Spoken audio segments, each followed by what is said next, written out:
मैं चूंकि मेरा घर एकदम जीटी रोड में है, हमने देखा है पागल को 24 घंटा घूमने की आज़ादी है। बड़ा बड़ा दाढ़ी, एगो फटा कुर्ता पजामा काला काला पड़ा, घूमिए तो घूमिए, बड़ा बाबू ऐसे नहीं करता है, चाह रहे खूब पागल लोग को देखते हैं। हम कभी सोचते हैं कि कोई IAS तो नहीं ना है, कि कोई खुफिया जानकारी लेने के लिए नहीं ना है। तो उसी प्रकार एक दिन आप लोग हिडन होके निष्ठापूर्वक एक बार करिए तो काम, कि भाई आपने लूट की छूट दे रखी है, कोयला का लूट, बालू का लूट, पत्थर का लूट, सब तो रात रात को गाड़ी दे। आज अभी प्रशासन आम नागरिक की सुरक्षा के लिए नहीं है। सिद्दीक भाई, अगर आप रात को सफ़र करते हैं तो आप अपनी सुरक्षा की जिम्मेवारी खुद ले लीजिए। एक आरोप पर आप पर भी लगा था कि जेल खेम के भी लोग इस धंधे में शामिल है, इसका गोरख धंधे में शामिल है। देखिए कुछ होंगे, जरूरी नहीं है। देखिए जेल कैम्प को लगभग 11 लाख वोट मिला। अभी झारखंड मुक्ति मोर्चा के प्रखंड अध्यक्ष के घर अब चले जाइए, जिला अध्यक्ष तो बहुत दूर की बात है। झारखंड मुक्ति मोर्चा 3 जिला, इन प्रखंडों के जो प्रखंड अध्यक्ष हैं सरकार के पार्टी के, उनकी जो संपत्ति, उनका घर, उनके बंगले आप देखकर चौंक जाएंगे। केंद्र अड़चन आ रहा है तो बाबूलाल मरांडी जी को खुद माननीय मुख्यमंत्री से मिलकर दोनों को विशेष विमान से सीधे दिल्ली जाना चाहिए। और लेकिन चूंकि बात आप कह रहे हैं कि बाबूलाल मरांडी और हेमंत सोरेन को साथ में जाके वहाँ पे दिल्ली में बात करनी चाहिए, इतना आसान लगता है जितना आसानी से आपने बोल दिया ये लाइन? देखिए करना होगा, आप राज्य आपकी बपोती नहीं है। क्या लग रहा है कि ये संभव है और ऐसा होना चाहिए कि जेएमएम बीजेपी एक साथ? देखिए केंद्र जैसे मतलब रघुवर दास जी के टाइम में केंद्र का सपोर्ट होता था झारखंड राज्य को, वैसे हेमंत जी के नेतृत्व में जो सरकार चल रही है उसको सपोर्ट नहीं मिल रहा है, ये भी सत्य है। ये आपने बहुत बड़ी बात कही। अब बिल्कुल आदमी थाना जा रहा है, चाहे वो ब्लॉक जा रहा है करप्शन वहाँ पे, मतलब हर बात के लिए चढ़ाना। सुनिए पत्रकार महोदय, एक काम कीजिए, आज इस देश में सब आपको पोल पट्टी खुल जाएगी। लेकिन ये चिंता का गंभीर विषय तो है। गंभीर विषय है। मेरे कम से कम मेरे क्षेत्र के इससे पहले की जो सरकार थी, भले मैं फिर हाँ बिल्कुल मैं उनका वैचारिक विरोधी हूँ, क्यों हमारे राज्य के नहीं थे, लेकिन उन्होंने कर दिखाया था। अफसरशाही कंट्रोल में थी। और मेरे साथ पढ़ने वाले कम से कम जानते हैं 10 से 12 नौजवान दरोगा बने हैं, जिनको अभी थाना प्रभारी बनाएगा। स्पष्ट बोला, एक दिन हम फोन किए, हम बोले कि अरे हमरा मालूम हो तोरा सुने 35 लाख ले हो, तो दोसर काम में कमाए लियो ना यार, ये गरीब आदमी लेकर पैसा नहीं ले लो ना। दादा सॉरी है, हम अब इस तरह बोलना पड़ रहा है। सही बोल रहे, हम थाना प्रभारी 2-4 लोग को हमेशा बोलना पड़ रहा है कि भाई हमको मालूम है तुम 40 लाख रुपया दे के आए हो, इस काम में मत लो, मेरा आदमी है। मेरा मानना है कि दूरगामी सोच का नेता वही है। जैसे अभी मुख्यमंत्री बैठते शाम को 2 घंटा, तो उनके पास इतना टाइम है कि वो 2 घंटा दुनिया को, मोबाइल को ऑफ करके बैठ सकते हैं, और वो कम से कम अपने सभी, चूँकि कुछ लोग जो आपके एकदम हार्ड कोर समर्थक हैं वो ये सवाल करते हैं कि जयराम जी की एज हो चुकी है, शादी कब कर रहे हैं? देखिए बात तो नमस्कार, न्यूज़ 11 भारत देख रहे हैं और मैं हूं आपके साथ अल्ताफ सिद्दीकी, और हमारे साथ हैं डुमरी के विधायक जयराम महतो और जेल कैम्प के सुप्रीमो भी हैं। दरअसल आज का दिन जेल कैम्प के लिहाज से इनके लिए बेहद ख़ास था। 180 किलोमीटर का पैदल यात्रा, और आज इसका समापन था, और बहुत ही शानदार तरीके से ये लोग जो है पद यात्रा में उन तमाम मुद्दों को हुक्मरानों तक पहुंचाते हुए राजधानी रांची पहुंचे। डुमरी से यात्रा शुरू हुई थी। जयराम जी चूँकि सत्र चल रहा है तो वहाँ भी व्यस्त थे, थोड़ा देर पहले सभा के पास पहुँचे जहाँ पर इनको जगह निर्धारित की गई थी, वहाँ पर जाकर के लोगों को संबोधित किए, जो कार्यकर्ता थे उनका मनोबल बढ़ाएं। इसी से शुरू करते हैं कि पद यात्रा कितना सफल रहा? वो तो आप बताएंगे। अगर किसी भी संगठन से पूछेगा जिस संगठन ने कार्यक्रम किया है, तो वो तो ऑब्वियसली ये है कि भाई अल्ताफ भाई, कि वो कहेंगे कि भाई सफल रहा, बहुत सफल रहा, बहुत बेहतरीन रहा। लेकिन आप लोकतंत्र के चौथे स्तंभ मीडिया की नज़र से देखेंगे तो आप कहेंगे कि भाई पदयात्रा कैसा रहा। जहाँ तक हमारी राय है, और आपने सभी ने देखा, 6 दिन कोई ऐसा दिन नहीं था कि ऊर्जा का कमी हो। पूरी ऊर्जा के साथ, पूरी तल्लीनता के साथ, उत्साह के साथ, उमंग के साथ, डुमरी से लेकर एक लय में, एक स्वर में, एक नारे के साथ हमारे संगठन के सभी सिपाही, जिसमें महिलाएं भी भारी संख्या में उपस्थित रहीं, और राजधानी रांची विधानसभा के समीप आकर उन्होंने अपने कार्यक्रम को विश्राम दिया। मुद्दे जो आप पदयात्रा में, आपके जो मुद्दे थे, खास करके आपने छात्र को एक सेंटर पॉइंट बनाया आपने, मकसद जो था वो आपको लग रहा है कि इन पदयात्रा से उन तक आवाज़ ज़रूर पहुँचे? बिल्कुल। देखिए लोकतांत्रिक देश है तो लोकतांत्रिक मूल्यों का सम्मान होना ही चाहिए। चाहे वो पद पर बैठा व्यक्ति प्रधानमंत्री हो या मुख्यमंत्री हो, चाहे उसके पास एक माने 2/3 बहुमत हो या 3/4 बहुमत हो, अगर लोकतांत्रिक मर्यादाओं के साथ हम आगे बढ़ रहे हैं, इस देश का आधार लोकतांत्रिक है, तो मुद्दे जो आ रहे हैं, और विशेषकर मेरा मानना है कि दूरगामी सोच का नेता वही है। जैसे अभी मुख्यमंत्री बैठते शाम को 2 घंटा, तो उनके पास इतना टाइम है कि वो 2 घंटा दुनिया को, मोबाइल को ऑफ करके बैठ सकते हैं, और वो कम से कम अपने सभी, चूंकि मुख्यमंत्री हैं तो पदाधिकारी उनके हैं, वो कम से कम रांची में जो घटनाक्रम घटा, विधानसभा के इर्द गिर्द जो घटनाक्रम घटा, चाहे वो जेपीसी के अभ्यर्थियों का आंदोलन हो, या सहायक आचार्यों का आंदोलन हो, या दिव्यांगों का आंदोलन हो, या जेल कैम्प का आंदोलन हो, या सहायिका, सेविका, आंगनबाड़ी, जो भी दीदी लोग का आंदोलन हो, उस आंदोलन का समीक्षा लेते, एक मूल्यांकन करते, और उस पर कोई ना कोई एक एक्शन तो उनको लेना चाहिए। 200 किलोमीटर से कोई पदयात्रा करके आया है, कोई पाकुड़ से आया है, कोई कोल्हान से आया है, कोई गढ़वा से आया है, कोई पाँव नहीं है, एक हाथ नहीं है, वो व्यक्ति आंदोलन धरना के लिए आया है, तो कम से कम एक स्टेप तो मुख्यमंत्री को आगे बढ़ना चाहिए। उसी को कहते हैं विजनरी लीडर, उसी को कहते हैं संवेदनशील लीडर। तो ऐसा उनको करना चाहिए। मेरा ये मानना है कि जितने भी कार्यक्रम हुए राजधानी में विधानसभा सत्र के दौरान, प्रदर्शन के रूप में, धरना के रूप में, आंदोलन के रूप में, उनकी चर्चा करनी चाहिए, उनको गोपनीय रूप से अपने कमरे में बैठकर, और उस पर निष्कर्ष निकलना चाहिए। लोकतंत्र की पहचान भी यही है, इसी को लोकतंत्र कहते हैं, और एक मजबूत विपक्ष का होना भी जरूरी है। फिलहाल जयराम महतो और जेल केम जो है वो भले ही एक विधायक है 81 में, लेकिन ये भी विपक्ष के रूप में है, और सरकार को आईना दिखाने में कहीं कोई कोर कसर नहीं है। पद यात्रा में जिन मुद्दों को आपने टच किया, और अब तक जो विधानसभा सेशन चला, क्या जयराम महतो को मौका मिल पाया, या कोशिश की कि उन मुद्दों को आप सदन के पटल पर उठाए? नहीं, एक दिन सिर्फ बाधित रहा, और उस दिन भी 2 महत्वपूर्ण सवाल मेरे विधानसभा के पटल पर आ ही गए थे। अगर बाधित नहीं होता तो सवाल आते, और बाकायदा उस दिन वित्त मंत्री जी का समय था, और सब मैं उनसे व्यक्तिगत फिर मिलने गया, क्योंकि सदन बाधित हो गया, उनसे मेरा सवाल होना था, जवाब होना था।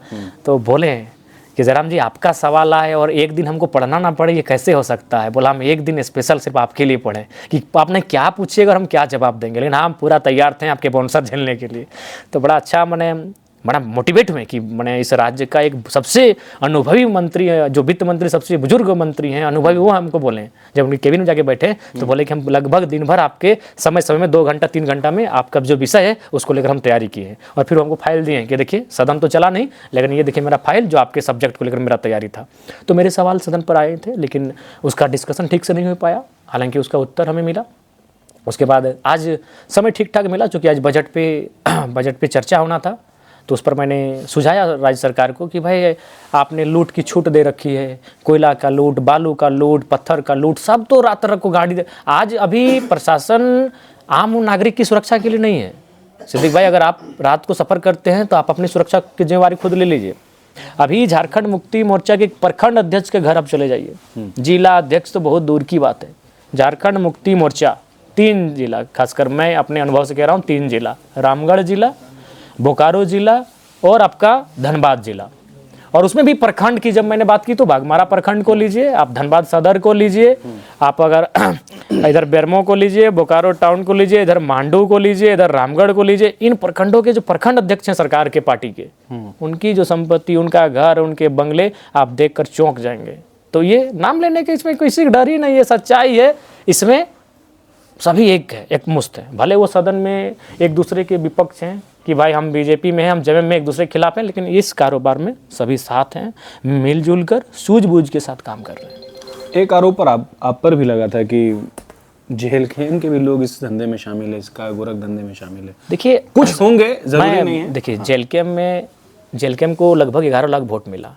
उस 11 लाख को वोट दिलाने में अगर कम से कम 25-30 हज़ार कार्यकर्ता होंगे, तो अगर उनमें से 2-4 लोग अगर कभी उस धंधे में या किसी के बहकावे में अगर गए होंगे, क्योंकि अभी बहुत सारे लोग, क्योंकि देखिए नई दुनिया है, तो किसी ने कहा होगा चलो हम तुम्हारे साथ, तो मैं ये नहीं कह रहा हूँ, पूरी तरह से इनकार नहीं कर रहा हूँ, लेकिन जेल कैम्प का जो केंद्र कमेटी है, जो उनके शीर्ष नेतृत्व हैं, हम लोग बिल्कुल कह सकते हैं कि हमारा उनसे ऐसे कार्यों से किसी प्रकार का कोई नाता नहीं है।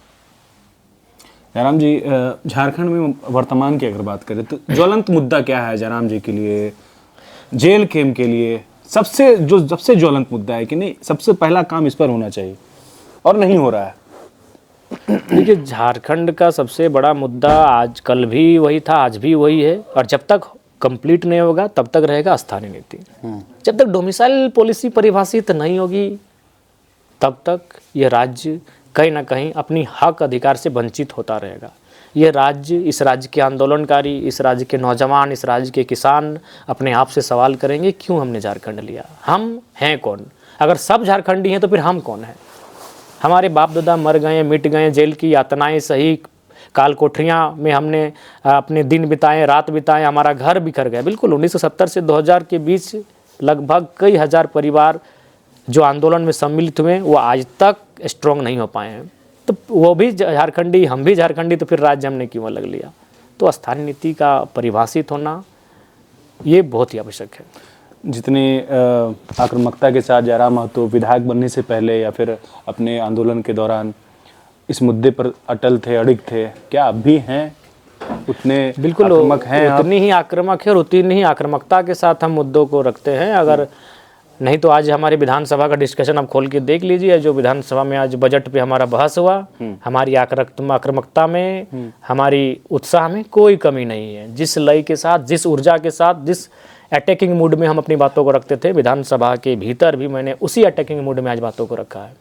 तो अटैकिंग है आप, ठीक, अच्छी बात है, आक्रामकता है, लेकिन मुद्दे वही हैं, मुद्दे भी वही, उन मुद्दों पर आप आक्रामक हैं? बिल्कुल वही मुद्दे थे। मैंने अभी आपको इंटरव्यू में कोयले की हमने बात की तो मुद्दा वहाँ कोयला था। हमने वहाँ पहली बार कोई विधायक है जो स्पष्ट विधानसभा के अंदर ये स्वीकार करता है कि आप छात्र परेशान हैं 1000, 2000, 10,000, 20,000 की स्कॉलरशिप के लिए और यहाँ के विधायक 4.5 करोड़ के बंगले में रह रहे हैं। ये विरोधाभास का झारखंड बनता जा रहा है। एक ऐसी दुनिया है जहाँ स्वर्ग है और एक ऐसी दुनिया है जहाँ नर्क है। छात्रवृत्ति की बात आप कर रहे हैं, अभी सबसे बड़ा जो मुद्दा है जो चल रहा है छात्रों में, और आप पैदल यात्रा में जो है सबसे ज़्यादा केंद्र बिंदु भी यही रहा। जो सरकार के लोग हैं, जो सत्ता पक्ष के जो भी प्रतिनिधि, जनप्रतिनिधि, वो ये कह रहे हैं कि वो हिस्सा केंद्र का है जो नहीं पहुंच रहा है और यही वजह है कि हम लोग वो नहीं कर पा रहे हैं, मतलब छात्रों तक पैसा नहीं पहुंचा पा रहे हैं। जयराम महतो इस बात से कितना इत्तेफाक रखते हैं? देखिए, सबसे पहली बात, हम भी जब केंद्र ने एक दिन जब बेल पर चले, बीजेपी के जब सभी नेता, उनके गठबंधन के नेता जब बेल पर गए तो व्यक्तिगत मैं उनके सचेतक से मिला। उनके अभी 3 सचेतक हैं, एक मुख्य सचेतक, 2 सचेतक हैं। मैंने उनसे पूछा कि आप लोग बेल पे चले गए स्कॉलरशिप की मांग को लेकर, तो केंद्र का अंश का क्या है? आपका भी तो अंश है, आपकी भी तो साझेदारी है, केंद्र है, तो फिर आप विरोध कर रहे हैं राज्य सरकार का। आज पूरा विधानसभा को आप डिस्टर्ब कर दिए केवल इस डिमांड को लेकर, तो आपका स्टैंड क्या है? तो उन्होंने कहा कि हमारा पैसा आया हुआ था, जैसा उन्होंने कहा कि हमारा केंद्र से पैसा आया हुआ था, राज्य सरकार यूटिलिटी सर्टिफिकेट नहीं दे पाई। और दूसरा बात कि राज्य सरकार उस पैसे को कहीं और खर्च कर रही है। तो राज्य सरकार कहीं और खर्च कर रही है का मतलब क्या? संभावना उनके कहने अनुसार, क्योंकि हम लोगों ने भी उसको कागजी रूप से नहीं दिया, उनसे बातचीत में जो पता चला, तो विषय यही है। उनका यह भी कहना है कि अगर कोई योजना है जिसमें केंद्र को 50 रुपया देना है, राज्य को 50 रुपया देना है, लेकिन राज्य ने उसको 60-40 का रेशियो होता लेकिन राज्य ने क्या किया, उसके में 2 रुपये का बढ़ोतरी कर दिया। तो केंद्र थोड़ी 1 रुपया देगा, बढ़ोतरी आपने किया है, उस बढ़ोतरी वाले पैसे को आपको देना, आपको ही भरना पड़ेगा। तो क्या लग रहा है कि ये जो छात्रवृत्ति का जो मुद्दा है, ये आपको सही होता दिख रहा है? मतलब इसका कोई सॉल्यूशन है या फिर वाद विवाद, वही आरोप प्रत्यारोप और वही इसका तो सॉल्यूशन होना चाहिए? क्योंकि बता दीजिए। देखिए, विपक्ष में भी जो नेता बैठे हैं, बाबूलाल मरांडी जी एक बहुत ही सौम्य नेता हैं, एक बहुत ही पुराने नेता हैं, एक पके हुए चावल हैं। तो उस व्यक्ति और प्लस वो शिक्षक रहे हैं। बाबूलाल मरांडी जी शायद सरकारी टीचर थे, इस्तीफा दे के वो राजनीति में आए हैं। तो जब वो सरकारी टीचर रहे तो उनसे बेहतर तो स्टूडेंट के दर्द को किसी को समझना ही नहीं चाहिए। तो अगर केंद्र अड़चन आ रहा है तो बाबूलाल मरांडी जी को खुद माननीय मुख्यमंत्री से मिलकर दोनों को विशेष विमान से सीधे दिल्ली जाना चाहिए और बैठकर तुरंत अगले ही दिन सॉर्ट आउट करके केंद्रांश और राज्यांश को मिलाकर छात्रवृत्ति को भुगतान कर देना चाहिए। लेकिन चूंकि बात आप कह रहे हैं कि बाबूलाल मरांडी और हेमंत सोरेन को साथ में जाके वहाँ पे दिल्ली में बात करनी चाहिए, इतना आसान लगता है जितना आसानी से आपने बोल दिया ये लाइन? देखिए, करना होगा। आप राज्य आपकी बपौती नहीं है, ना ही आपकी संपत्ति है। ये राज्य शहीदों की संपत्ति है और शहीदों का सम्मान का बात है, छात्रों के सम्मान का बात है, परेशान जो लोग हैं, युवा हैं, उनका विषय है।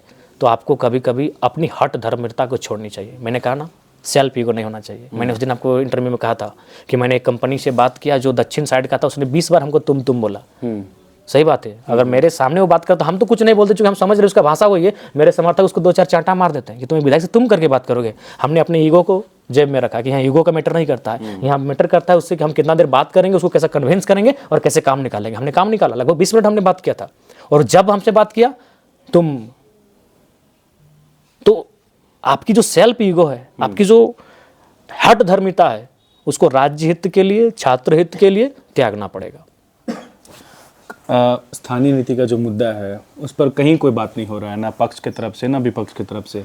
बीच में आप है, थोड़ा बहुत ज़रूर आप अपनी तरफ से बात उठा रहे हैं, आपके लोग भी उठा रहे हैं। देवेंद्र नाथ महतो की मैं बात करूंगा ज़रूर, वो बहुत इस मुद्दे पर भी बहुत मुखर रहे हैं, बात करते रहते हैं।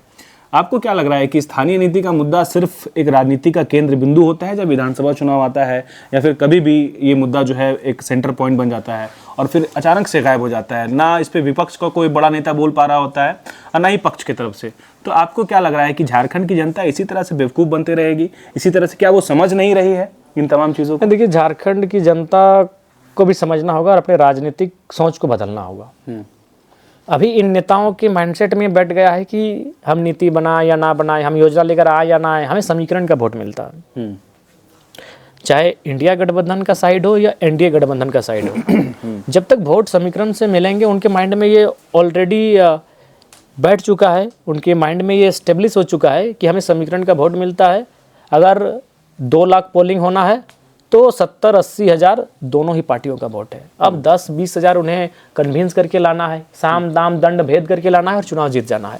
तो ये जब तक ये मिथक नहीं टूटेगा, जब तक वोट का ये पैटर्न नहीं टूटेगा, मैंने स्पष्ट कहूँगा, राजनीति में, लोकतांत्रिक व्यवस्था में जनता का डर नेताओं को, नेता जो हैं वो डरने चाहिए, जनता से नेता डरे। लेकिन आज डर खत्म हो चुका है। वो जान रहा है यार किसको देगा, आज 4.5 साल तक गरियाए ना, हम कान में तेल लगा के सोए हैं, फिर बोलेंगे और वोट ले लेंगे। ये परिस्थिति, इसको इसमें थक तोड़ना। 1 साल पूरा हो गया है आपके विधायक बने। पहले तो आपको शुभकामनाएं कि आपने 1 साल पूरा किया, 4 साल और बचे हुए हैं।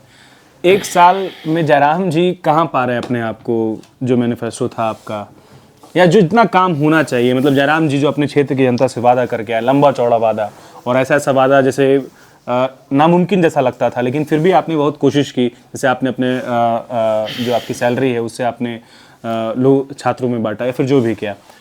इसके अलावा भी कई ऐसे मुद्दे थे जो सवाल, जो टकटकी लगा के लोग आपकी तरफ देख रहे हैं, डुमरी के लोग आपकी तरफ देख रहे हैं।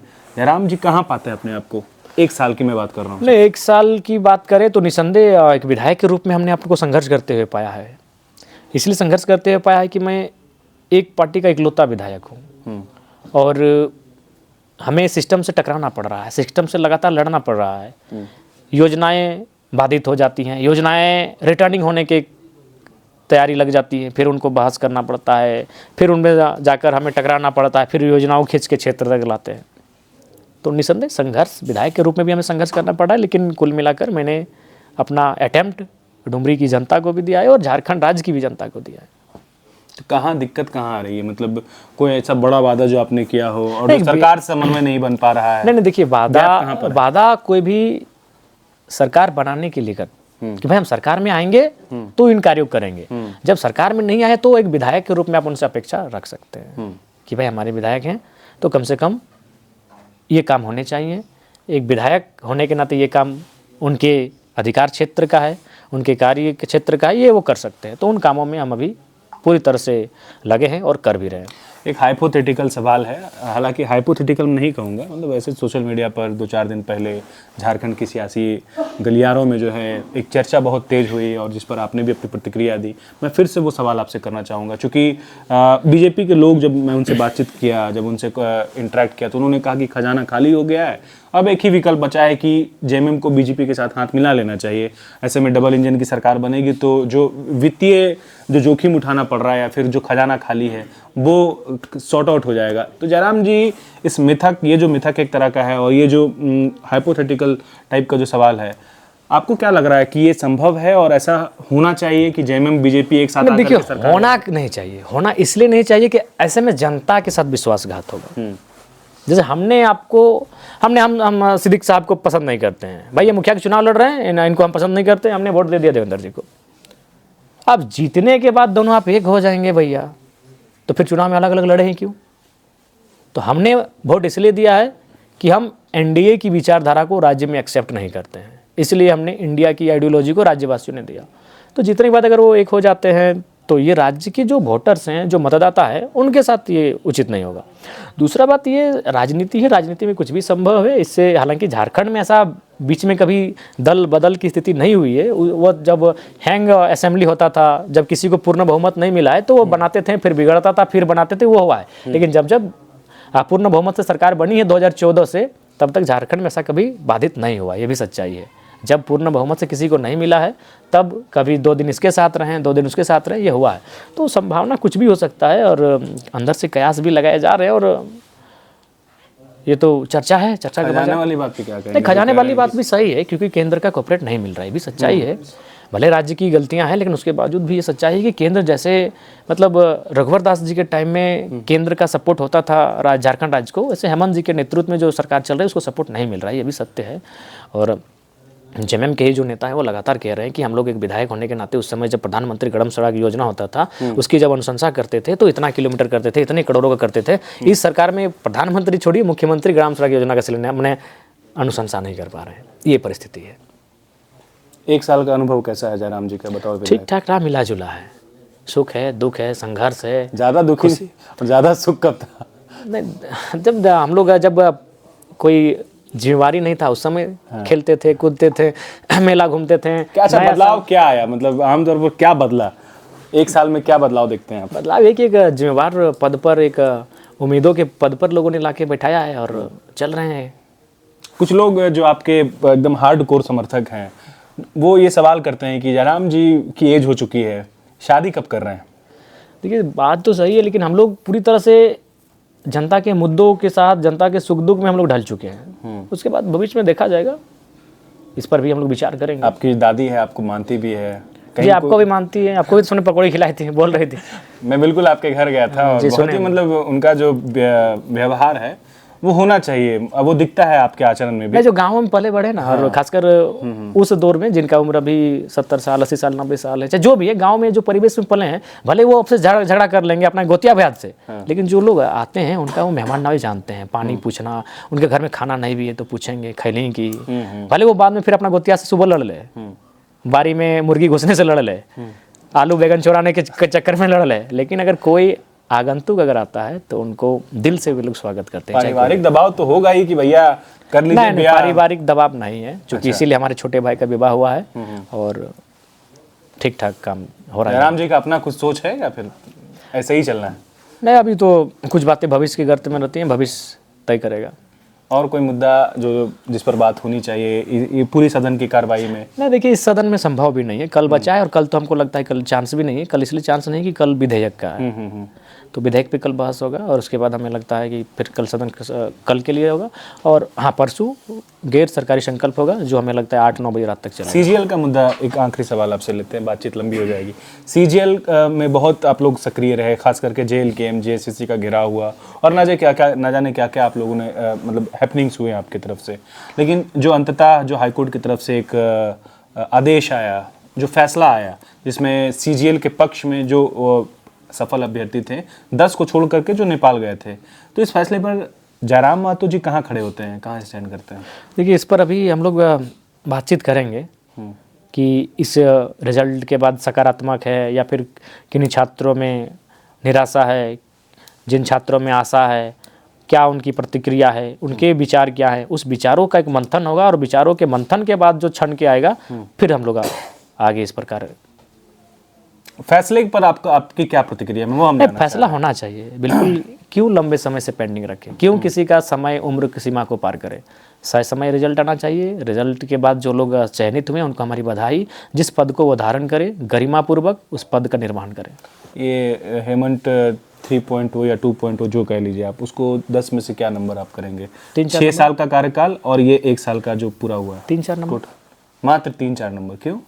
बाकी देखिए, आपने ये देखा कि चलिए 10,000 की नियुक्ति इन्होंने दी, लेकिन आपने ये नहीं देखा कि दिव्यांग को पेंशन नहीं मिल रहा है, आपने ये नहीं देखा कि वृद्धाओं को पेंशन नहीं मिल रहा है, आपने ये नहीं देखा कि विधवाओं को पेंशन नहीं मिल रहा है, आपने ये नहीं देखा कि जो सहायक पंचायत के सहायक है उनका वेतनमान रुका हुआ है, जेईपीसी के लोगों का वेतनमान रुका हुआ है, छात्रवृत्ति रुका हुआ है, स्थानीय नीति नहीं ये परिभाषित कर पाए, विस्थापन कैबिनेट में चर्चा के लिए अभी तक उसका चेयर अध्यक्ष कौन होगा, सदस्य कौन होगा वो तय नहीं कर पाए। ये यहाँ से कमेटी बना के जाती है, गाँव में फिर फाइल बंद हो जाती है, फाइलें गुल हो जाती है।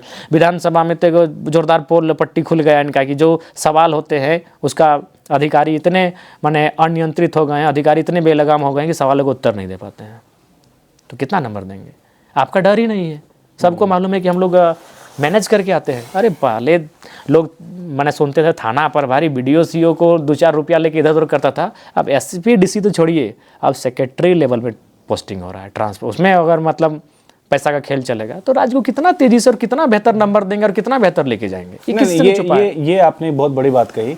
अब बिल्कुल आदमी थाना जा रहा है, चाहे वो ब्लॉक जा रहा है करप्शन वहाँ पे, मतलब हर बात के लिए चढ़ाना। सुनिए पत्रकार महोदय, एक काम कीजिए, आज इस देश में किसी को माने 24 घंटा घूमने की आज़ादी है या ना है। मैं चूंकि मेरा घर एकदम GT रोड में है, हमने देखा है पागल को 24 घंटा घूमने की आज़ादी है। बड़ा बड़ा दाढ़ी, एक फटा कुर्ता पजामा काला काला पड़ा, घूमिए तो घूमिए, बड़ा बाबू ऐसे नहीं करता है, चारों तरफ घूमिए, आपको रिजल्ट सामने आ जाएगा।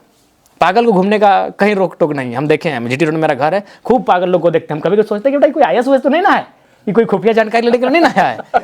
तो उसी प्रकार एक दिन आप लोग हिडन होके निष्ठापूर्वक एक बार करिए तो काम, सब आपको पोल पट्टी खुल जाएगा। लेकिन ये चिंता का गंभीर विषय तो है। गंभीर विषय है।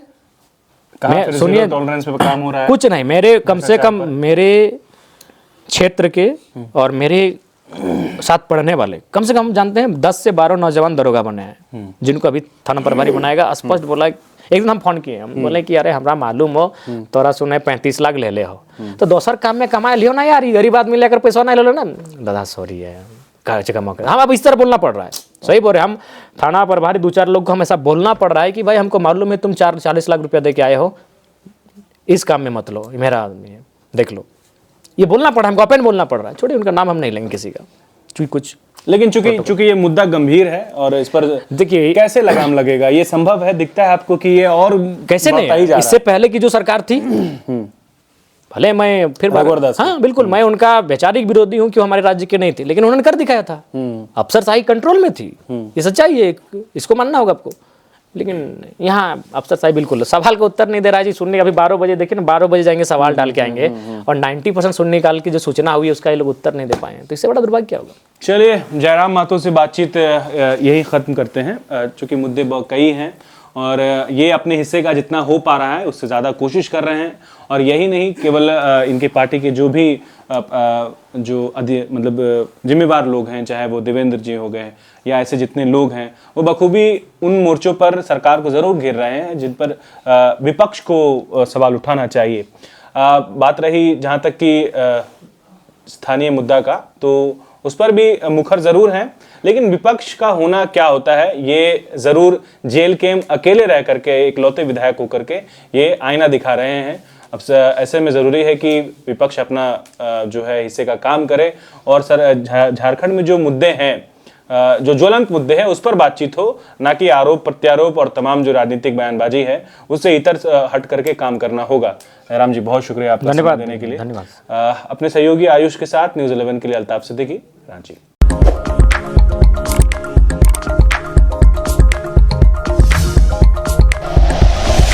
Like and share videos, subscribe करें हमारा चैनल और प्रेस करें बेल आइकॉन। न्यूज़ 11 भारत, सच है तो दिखेगा।